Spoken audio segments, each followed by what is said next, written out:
اب میں آپ سے عرض کرتا ہوں کہ اپنا ذخیرہ احادیث کے اندر جو روایات ہیں، دجل کیسے ہوتا ہے؟ دجل کہ ایک خطیب تقریر کر رہا تھا، بخاری شریف کی ایک روایت ہے کہ اپنا نماز میں دایاں ہاتھ جو ہے بائیں ہاتھ کے اوپر رکھا جائے، تو وہ تقریر کر رہا تھا، کہتا جی دیکھو یہ جو بخاری شریف کی روایت ہے، اگر جو ہے ہم اس پر عمل کریں تو ہاتھ خود بخود سینے پہ آ جاتے ہیں۔ یعنی اب بخاری شریف کی کسی روایت میں سینہ پر ہاتھ باندھنے کے الفاظ نہیں ہیں، وہاں تو یہ ہے کہ بھئی دائیں ہاتھ کو بائیں ہاتھ کے اوپر رکھنا ہے، بس بات ختم ہو گئی، لیکن سینہ پر رکھنا یہ بات نہیں ہے۔ وہ خود عوام کو بخاری کی روایت ذکر کر کے دھوکہ دے رہے ہیں کہ جب اس طرح ہم ہاتھ رکھیں تو خود بخود جو ہے اس حدیث پہ عمل ہو جاتا ہے۔ عجیب بات ہے۔ ایک خطیب تقریر کر رہا تھا، ایک روایت میں آیا نبی کریم صلی اللہ علیہ وسلم جو ہے وہ ناف کے اوپر، فوق السرہ کے الفاظ ہیں، ناف کے اوپر ہاتھ باندھتے تھے۔ تو میں جس طرح کہ میں نے عرض کیا کہ معروف موقف یہی دو ہیں، یا ناف کے نیچے ہاتھ باندھنا یا ناف سے اوپر ہاتھ باندھنا۔ تو وہ تقریر کر رہا تھا، تو وہ حدیث اور کتابوں میں بھی کئی کتابوں میں یہ بات کتب میں نے پڑھی ہے، نماز کے نام پہ ان حضرات نے جو کتابیں لکھی ہیں ان میں یہ باتیں عام طور پر مل جاتی ہیں کہ وہ روایات نقل کریں گے سینہ پر ہاتھ باندھنے کے مسئلے سے متعلق جس میں فوق السرہ کے الفاظ ہیں۔ کہتے ہیں دیکھو جی حدیث میں آیا نبی کریم صلی اللہ علیہ وسلم جو ہے وہ اپنے ناف سے اوپر ہاتھ باندھتے تھے، تو ناف سے اوپر تو ظاہر پتہ سینہ ہی ہے، اس سے معلوم ہوا کہ سینے پر ہاتھ باندھتے تھے۔ ایک غیر مقلد میرے پاس آیا اور مجھے کہنے لگا یہی بات، کہتے ہیں جی دیکھو کہ سینے پر ہاتھ باندھنے کی روایت میں دیکھو نبی کریم صلی اللہ علیہ وسلم کے متعلق آتا ہے کہ آپ ناف کے اوپر ہاتھ باندھتے تھے۔ میں نے کہا پھر ناف، کہتا جی اس کا مطلب یہ ہے ناف سے اوپر سینہ ہے تو لہذا سینے پر باندھتے۔ میں کہا نا، ناف کے اوپر ناک بھی ہے، ناک کے اوپر ہاتھ کیوں نہیں باندھتے آپ؟ ناف کے اوپر جو ہے سر بھی ہے، آپ سر کے اوپر ہاتھ کیوں نہیں باندھتے؟ یہ عجیب بات آپ کر رہے ہو کہ یا ناف کے اوپر جو یہ حلق ہے یہاں باندھ دیا کرو، تو یا اپنا غلط باندھ لیا کرو۔ میں نے کہا یہ تو کوئی بات نہیں، بات یہ یعنی مانی نہ کرو بھائی، بات ہے فوق السرہ۔ تو اس فوق السرہ کا معنی آپ کی ناف جو ہے اللہ بھلا کرے یہ چڑھ کر سینے پر آ جاتی ہے، ہمیں سمجھ نہیں آتی۔ ہماری ناف جو ہے وہ تو سینے سے کافی فاصلے پر ہے، میرے خیال میں ان حضرات کا یا تو سینہ ناف کے بالکل برابر چلا جاتا ہے، یا ناف چڑھ کر جو ہے اللہ معاف فرمائے سینے پر آ جاتی ہے۔ جب کسی آدمی کی ناف چڑھ جائے تو اس کو علاج کرانے کی ضرورت ہے کہ نہیں؟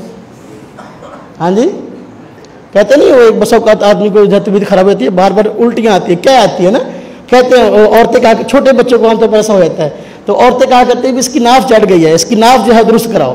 تو یہ غیر مقلد سب کی ناف چڑھی ہوئی ہے، تو جب وہ کوئی روایت دیکھتے ہیں تو کہتے ہیں بھی دیکھو جی فوق السرہ کے الفاظ ہیں، اس سے معلوم ہوتا ہے کہ سینے پر ہاتھ باندھتے تھے۔ ہم کہتے ہیں بھوکے، کسی نے پوچھا بھوکے آدمی کو کہ 2 اور 2 کتنے ہوتے ہیں؟ اس نے کہا 4 روٹیاں۔ جیسے بھوکے کو 2 اور 2 4 روٹیاں نظر آتی ہیں نا، تو ان کو بھی جو ہے نا ہر وہ روایت جو اپنے موقع پر صریح بھی نہ ہو پھر بھی جو ہے کوشش کریں گے اس کو غلام ملا کر جو ہے وہ دو پیچ لگا کر کسی نہ کسی طریقے سے اپنے نظریے پر اس کو ڈھال لیں۔ ہم کہتے ہیں نہیں، نظریے پر نہیں ڈالنا بلکہ نظریے کو روایات پر سنت پر جو ہے ڈھالنا ہے، اسی میں انسان کی کامیابی ہے۔ بات سمجھ میں آئی نا جی؟ ہاں جی، سینہ کہاں ہے پتہ ہے آپ کو؟ چل گیا نا پتہ؟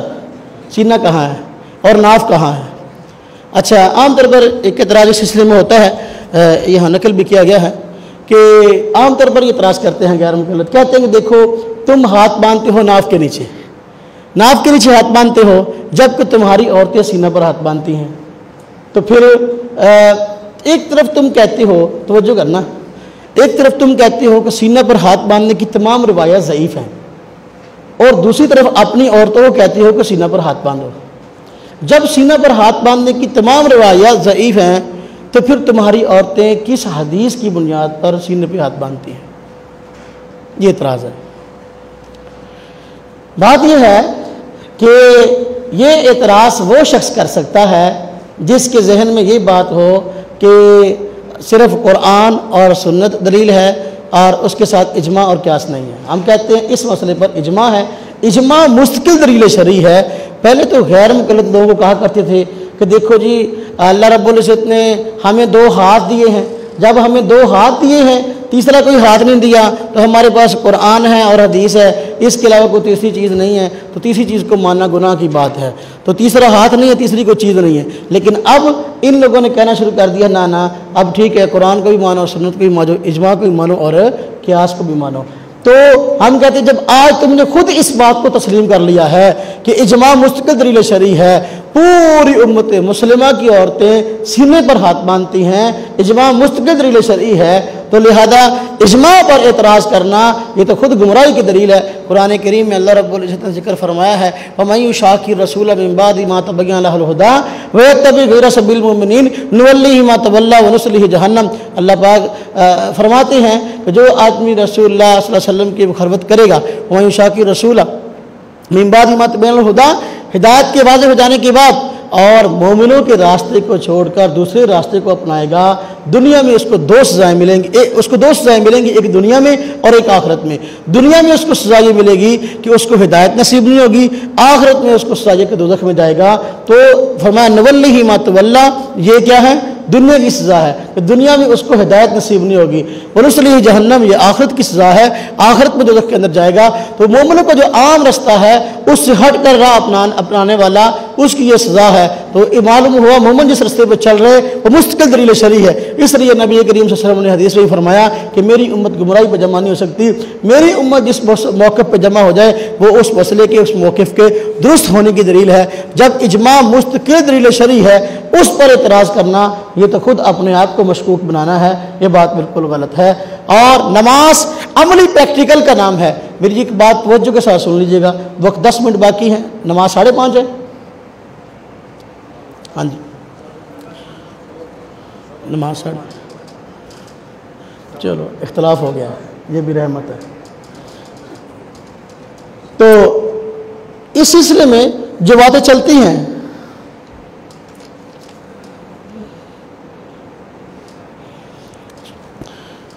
نماز کی جتنے مسائل ہیں، غیر مقلد عام طور پر جب بھی عوام کو دھوکہ دیتے ہیں نا، عنوان یہ اختیار کرتے ہیں کہ دیکھو ہم جو نماز پڑھتے ہیں یہ نبی کریم صلی اللہ علیہ وسلم والی نماز ہے، اور یہ لوگ جو نماز پڑھتے ہیں یہ امام ابو حنیفہ والی نماز پڑھتے ہیں۔ عام طور پر لوگوں کو دھوکہ یہ لوگ دیتے ہیں، اور جو بھی کتاب مارکیٹ میں غیر مقلدوں کی آ رہی ہے اس کا نام رکھتے ہیں صلاۃ الرسول، صلاۃ النبی، اینا صلاۃ النبی، صلاۃ النبی کی حسین مناظر، نماز نبوی، یعنی یہ اس قسم کی ان کی نماز کی کتابوں کے نام ہیں۔ تو حالانکہ دیکھیے وقت گزرنے کے ساتھ ساتھ غیر مقلد آئے دن نبی پاک صلی اللہ علیہ وسلم کی نماز کے نام سے کتاب لکھ رہے ہیں۔ آج تک کسی غیر مقلد نے کوئی ایسی کتاب نماز کی نہیں لکھی جس پہ تمام غیر مقلدوں کا عمل ہو، بلکہ میں دیکھ رہا ہوں کہ ہر مہینے نئی کتاب مارکیٹ میں وجود میں آ رہی ہے، اس کا مصنف 2-4 حوالے آگے پیچھے کر کے جو ہے نا کتاب لا رہا ہے، اور مقدمے کے اندر پیش لفظ کے اندر یہ بات لکھتا ہے کہ ایسا تھا کہ کافی عرصہ ہو گیا قرآن و سنت کے مطابق نماز جو ہے وہ لوگوں کے سامنے ہم پیش کرتے تھے، تو لوگوں نے خواہش کا اظہار کیا ایک ایسی کتاب مارکیٹ میں آنی چاہیے جس میں قرآن و سنت کے تقاضے کے مطابق تمام جو ہے وہ نبی پاک صلی اللہ علیہ وسلم کی نماز کا نقشہ کھینچا گیا ہو۔ ضرورت تھی، آج تک ایسی کتاب نہیں لکھی گئی، تو میں نے اس ضرورت کو پورا کرتے ہوئے یہ کتاب لکھی ہے۔ آپ اس کتاب کو پڑھیں گے نبی پاک صلی اللہ علیہ وسلم کی نماز کا نقشہ سامنے آئے گا۔ ہر مہینے جو کتاب مارکیٹ میں آ رہی ہے آپ اس کا پیش لفظ پڑھ لو، اس میں یہی باتیں لکھی ہوتی ہیں کہ آج تک کوئی کتاب ایسی آئی نہیں تھی، اس لیے میں نے اس تقاضے کو پورا کیا ہے، اور دیکھو یہ کتاب لکھ دی ہے، لہذا اس کو نبی پاک صلی اللہ علیہ وسلم کی نماز سیکھنا چاہتے ہو تو اس کو سیکھ لو۔ اور نام نبی پاک صلی اللہ علیہ وسلم کی نماز ہے، لیکن ہر کتاب کے اندر مسائل دوسری کتاب سے مختلف ہیں۔ مسائل کیا ہیں؟ مختلف، حوالے مختلف۔ اس طرح کہ دیکھیں میں نے عرض کیا یہی مسئلہ جو چل رہا تھا اور طاؤس والی روایت، تو عام طور پر پہلے جو غیر مقلدوں کے علماء ہیں انہوں نے جو نماز کی کتابیں لکھی ہیں، جب سینہ پہ ہاتھ باندھنے کی بات آئی ہے، دلائل میں انہوں نے حضرت طاؤس کی روایت نقل کرنے کے بعد، تابعی کی روایت مرسل ذکر کرنے کے بعد جو حوالہ دیا ہے وہ مراسیل ابی داؤد کا دیا ہے۔ چنانچہ یہ میرے پاس کتاب ہے یہاں صلاۃ الرسول، معروف کتاب ہے غیر مقلد عالم صادق سیال کوٹی کی، اس پہ بڑے بڑے غیر مقلدین کی تصدیقات ہیں۔ اس میں یہی حضرت طاؤس کی روایت جو مرسل مراسیل ابی داؤد سے نقل کی گئی، حوالہ مراسیل ابی داؤد کا ہے، سنن ابی داؤد کا نہیں ہے۔ اگر یہ روایت سنن ابی داؤد میں ہوتی تو اس میں حوالہ مراسیل ابی داؤد کا نہ ہوتا بلکہ حوالہ سنن ابی داؤد کا ہوتا۔ اس کے علاوہ اور بھی جو پرانی کتابیں ہیں آپ غیر مقلدوں کے اٹھائیں گے اس میں حوالہ آپ کو مراسیل ابی داؤد کا ملے گا، سنن ابی داؤد کا نہیں ملے گا۔ اب جو جدید کتابیں آنا شروع ہوئی ہیں اس میں غیر مقلدوں نے اس کارروائی کے بعد اب سنن ابی داؤد کا حوالہ دینا شروع کر دیا۔ تو دیکھیں یہ ہے وقت گزرنے کے ساتھ تبدیلی. یہ کتاب صلاۃ المصطفیٰ محمد علی جامباز صاحب غیر مقلدوں کے شیخ الحدیث ہیں، تو غالباً یہ سیالکوٹ کے ہیں. تو انہوں نے بھی یہ حضرت طاؤس کی روایت جو ہے سینے پہ ہاتھ باندھنے کی نقل کی ہے. انہوں نے اون المعبود کے حوالے سے نقل کی ہے. اون المعبود کیا ہے؟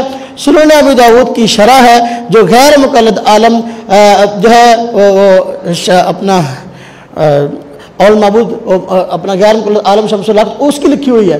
تو عظیم آبادی اس کی لکھی ہوئی کتاب ہے، اس کا حوالہ دیا ہے، سنن ابی داؤد کا حوالہ نہیں دیا. معلوم ہوا کہ ان کے پرانے حضرات پھر بھی کچھ نہ کچھ دیانت رکھتے تھے، کچھ نہ کچھ ان کو پتہ تھا کہ واقعی بھئی یہ روایت سنن ابی داؤد میں نہیں ہے، یہ مراسل ابی داؤد کی ہے، تو مراسل ابی داؤد کا حوالہ دیتے تھے. لیکن اب بے شرمی کی انتہا ہے، جو نماز کی کتابیں مارکیٹ میں آ رہی ہیں اس میں سنن ابی داؤد کا حوالہ دیا جا رہا ہے. تو میں عرض کر رہا تھا کہ غیر مقلد عام طور پر ہمیں کہتے ہیں ہم نبی پاک کی نماز پڑھتے ہیں، تم امام ابو حنیفہ کی نماز پڑھتے ہو، ہم تمہیں نبی پاک کی نماز دکھاتے ہیں. آج تک غیر مقلد ایسی کوئی کتاب نہیں دکھا سکے جس میں نبی پاک صلی اللہ علیہ وسلم کی نماز کا نقشہ کھینچا ہو اور وہ خود مطمئن ہو کہ ہم نے واقعی جو ہے نبی پاک صلی اللہ علیہ وسلم کی نماز ڈھونڈ لی ہے، ہمارا اس پر عمل ہے. چنانچہ ہر مہینے نئی کتاب آتی ہے اور نام نبی پاک کی نماز ہے، مسائل میں کافی زیادہ اختلاف نظر آتا ہے. مثلاً دیکھیں اب یہ کتاب ہے صلاۃ المصطفیٰ، نبی پاک صلی اللہ علیہ وسلم کی نماز خلاصہ یہی ہے. دوسری کتاب ہے صلاۃ الرسول، یہ غیر مقلد صادق سیالکوٹ کی کتاب ہے. اب دونوں کا نام تقریباً ایک جیسا ہے لیکن آپ مسائل کھول کے دیکھیں، مسائل میں آپس کے اندر فرق نظر آئے گا.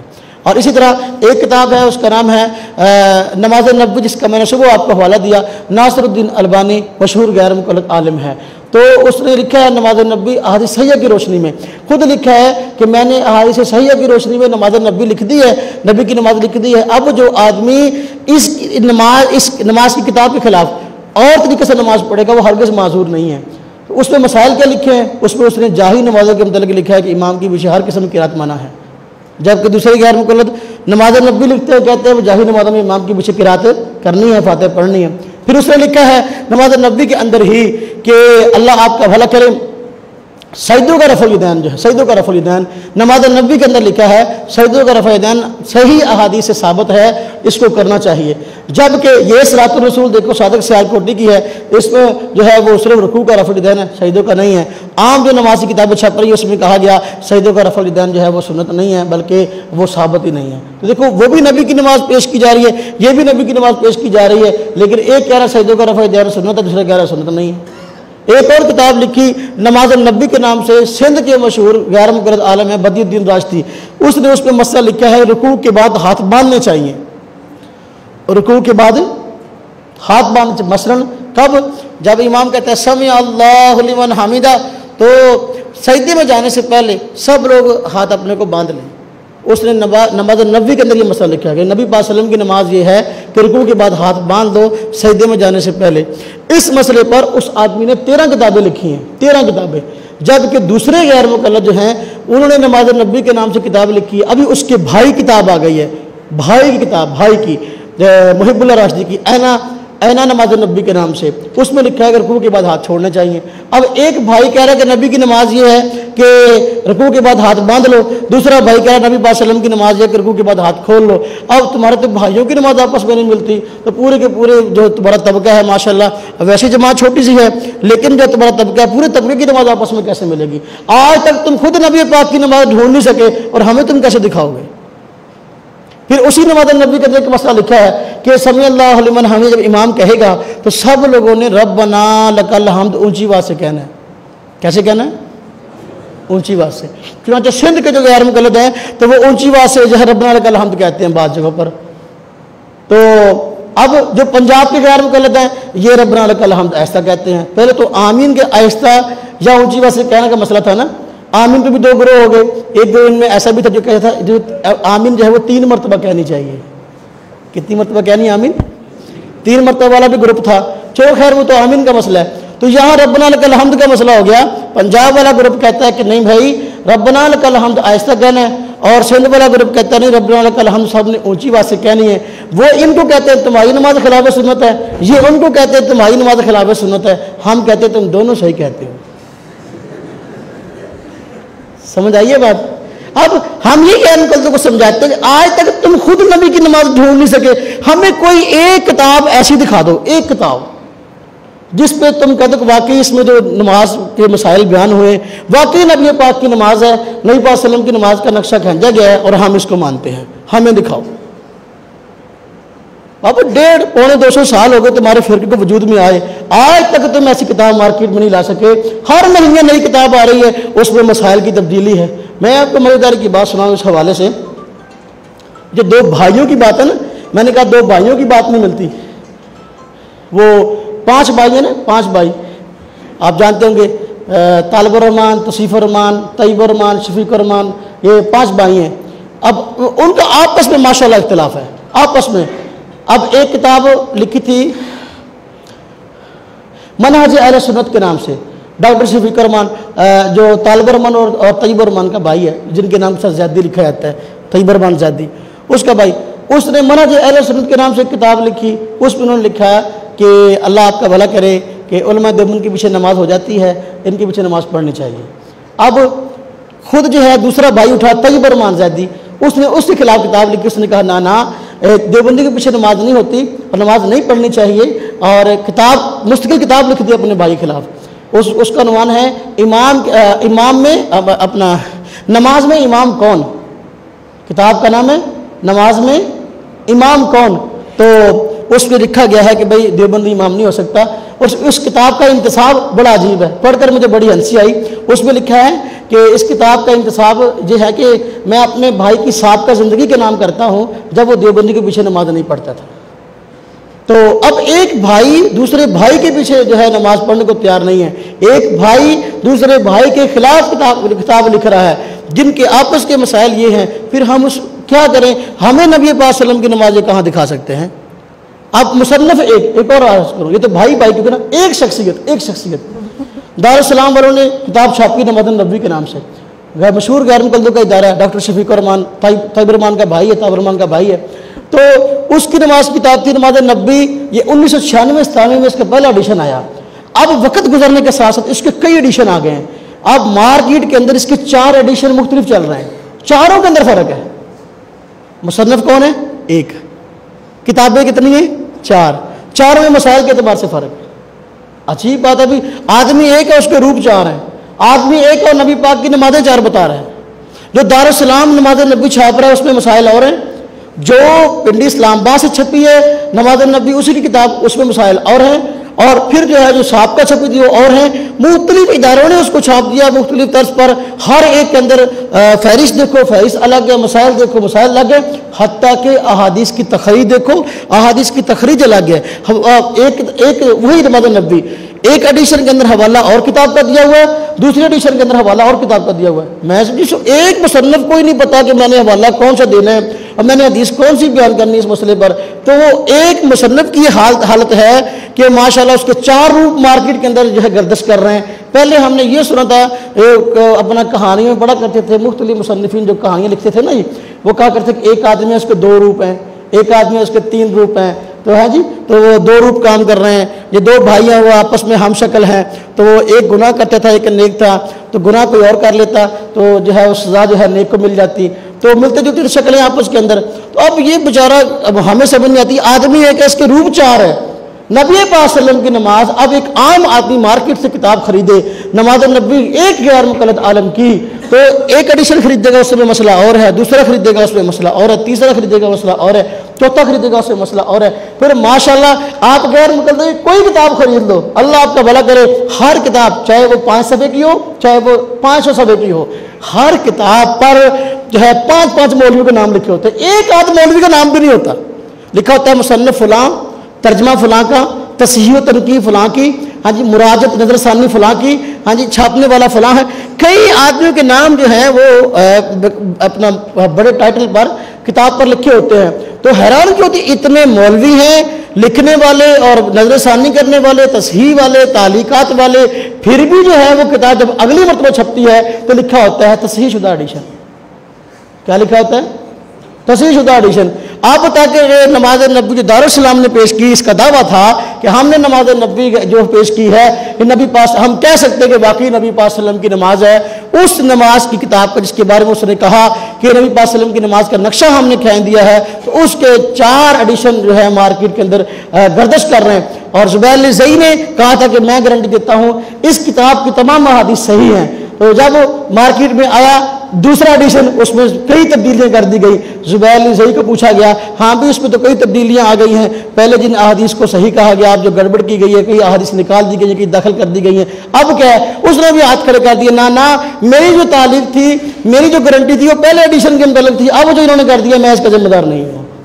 یہ تمہارا حال ہے بھئی. ہمیں کہتے ہو کہ ہم نبی پاک صلی اللہ علیہ وسلم کی نماز پڑھتے ہیں اور تم امام ابو حنیفہ کی نماز پڑھتے, ہم کہتے ہیں الحمدللہ ہم نماز نبی پاک صلی اللہ علیہ وسلم کی پڑھتے ہیں, اور لیکن فرق یہ ہے ہم امام ابو حنیفہ سے پوچھ کر پڑھتے ہیں. تمہیں یہ گمراہی تمہارے مقدر میں تو آ گئی, آئے روز تم تحقیق کے نام پہ تبدیلیاں کر رہے ہو نا, تحقیق کے نام سے یہ سارے مسائل تمہارے سامنے آ رہے ہیں کہ تم نے اسلاف کو چھوڑ دیا, براہ راست جو ہے وہ دیوار پھلانگ کا والی بات ہے نا, گھر میں داخل ہونے کا طریقہ دروازے سے آئے, دوسرا بے ادبی والا دیوار پھلانگ کے آئے. تم دیوار پھلانگ کے آتے ہو, ہم دروازے سے آتے ہیں. نماز نبی پاک کی ہم بھی پڑھتے ہیں اور تم بھی کوشش کرتے ہو. ہم میں اور تم میں فرق یہ ہے کہ ہم بڑوں سے پوچھ کر پڑھتے ہیں, تم بڑوں سے پوچھے بغیر پڑھتے ہو. تم بڑوں سے پوچھے بغیر پڑھتے ہو, اس لیے آج تک نبی پاک کی نماز ڈھونڈ نہیں سکے. الحمدللہ ہم بڑوں سے پوچھ کر پڑھتے ہیں. ہمیں آج تک ایسا مسئلہ سامنے نہیں آیا کہ ہماری نماز کی کتابیں چھپ رہی ہوں اور اس میں اس طرح کے اختلافات ہو رہے ہوں, بھائی ہاں بھئی یہ نماز کا مسئلہ صحیح نہیں تھا اور فلاں نے لکھ دیا یہ صحیح ہے, فلاں ہمارے یہاں یہ مسئلہ نہیں چل رہا. الحمدللہ ہمیں اطمینان ہے, ہمیں سکون ہے. تم آج تک بے سکون نہیں ہو, یہ اس بات کا واضح ثبوت ہے کہ تم نبی پاک صلی اللہ علیہ وسلم کی نماز ڈھونڈ نہیں سکے. اللہ رب العزت واقعی ہمیں صحیح معنوں میں نبی کریم صلی اللہ علیہ وسلم کی تعلیمات کو سمجھ کر لوگوں کو بتانے کی توفیق عطا فرمائے. لا الہ الا اللہ, لا الہ الا اللہ, لا الہ الا اللہ, ما لنا رب سواه.